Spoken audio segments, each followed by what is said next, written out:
تو حضرت سعد بن ابی وقاص کلمہ پڑھ گئے، اماں جی نے بھوک ہڑتال کر دی، اسے پتہ تھا کہ میرا پتر مجھ سے پیار بڑا کرتا ہے، میں نے بالآخر منوا لینا ہے۔ تھوڑی سی آبادی تھی، ایک گھر کے اندر جو مسئلہ چھڑتا تھا نا اس کا سارے شہر کو پتہ چل جاتا تھا۔ اب کونوں میں گلیوں میں اب باتیں بھی ہونے لگیں کہ وہ سعد کی ماں ہڑتال پہ بیٹھی ہوئی ہے، بڑا مسئلہ ہے، اب پریشر بڑھنے لگا۔ حضرت سعد بن ابی وقاص فرماتے ہیں کہ وہ جو میرے قریبی لوگ تھے نا صحابہ، وہ بھی مجھے کہنے لگے یار کوئی رستہ نکال، ہر چوک میں تیری بات ہوتی ہے۔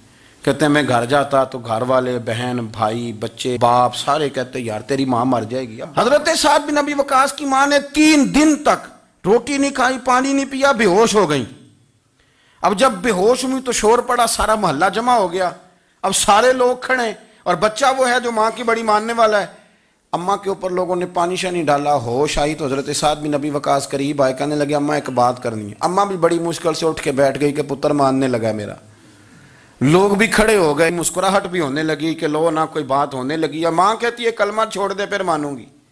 حضرت سعد بن ابی وقاص کہنے لگے اماں سن میری بات، 3 دن ہو گئے، مکے کا کوئی کونا کھدرا ایسا نہیں جس میں میری تیری باتیں نہ ہوئی ہوں، اور قبیلے کا، علاقے کا کوئی شخص نہیں، لوگوں نے بڑی باتیں کی، اور لوگ جب باتیں کرنے پہ آتے ہیں پھر اوپر تک جاتے ہیں۔ یہ بھی کہا کہ کیا دین یہ سکھاتا ہے کہ ماں بھوکی مر جائے؟ یہ بھی لوگوں نے کہا، میں نے ہر شے سنی، برداشت کی، اماں اب تو میری بات کان کھول کے سن لے۔ ماں کہنے لگی وہ کیا؟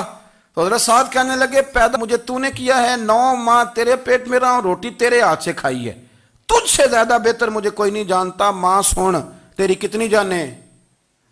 اماں کہنے لگی 1۔ تو حضرت سعد فرمانے لگے تیری 1000 جان بھی ہو نا تو ایک ایک کر کے ساری نکل جائے تو میں محمد عربی کا کلمہ پھر بھی نہیں چھوڑوں گا۔ اماں تیری 1000 جان بھی ہو، روٹی کھانی ہے تو کھا، نہیں کھانی تو نہ کھا۔ یہ لفظ کہتے ہیں حضرت سعد بن ابی وقاص رو پڑے، آنسو آ گئے، لفظ کہہ کے باہر نکلے، مجمع چھٹ گیا، جس نے جو مطلب لینا تھا لیا، جس نے جو کہنا تھا اس نے کہا۔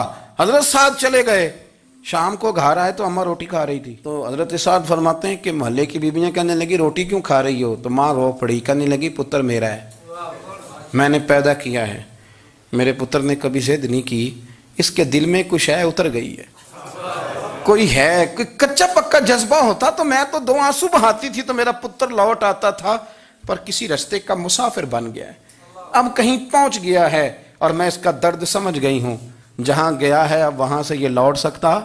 آپ سمجھیں اتنا تگڑا ایمان جن لوگوں کا، ان کے بارے میں لوگ ڈسکس کریں گے۔